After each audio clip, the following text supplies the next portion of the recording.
ጽድቅ የእግዚአብሔር ጽድቅ የወገቡ መታጠቂያ ጽድቅ የወገቡ መቀነት ታማኝነት ይሆናል። ማነ መሲሁ የዳዊት ልጅ የእግዚአብሔር ልጅ መሲሁ ከድንግል የተወለደው የአብርሃም ልጅ መሲሁ። ሌላኛው ነብይ ምን ይላል? ሌላኛው ነብይ ና አባቶቼ ላስቆጥር። አንተ አባ እንትና ትለኛለህ እንዴ?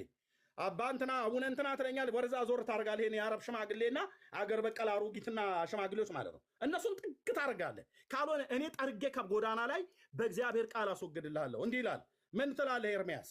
እነሆ ለዳዊት ጻድቅ ቁጥቋጥ የማስነሳበት ዘመን ይመጣል ይላል እግዚአብሔር። ሃሌሉያ! ይሄ ድምፅ ነው የናፈቀን ይላል እግዚአብሔር።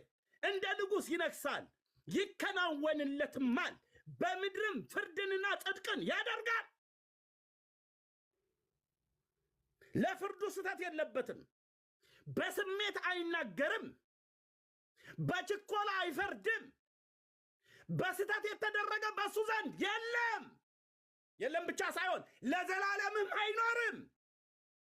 በስተት የተደረገ የለም።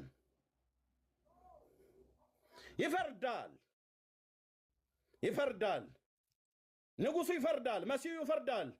በዙፋኑ ላይ የተቀመጠ የእግዚአብሔር ልጅ የዳዊት ልጅ ይፈርዳል። በጽድቅ ይፈርዳል። አንተዬ በጽድቅ ይፈርዳል። ሕፃን ተወልዶልናል፣ ወንድ ልጅም ተሰጥቶናል።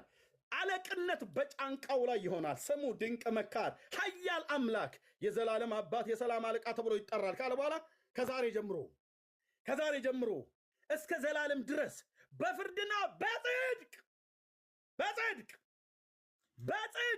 ብራዘር፣ በጽድቅ ስሙ በተነገረበት ቦታ ሁሉ ይሄ ነው። ጻድቅ ጌታ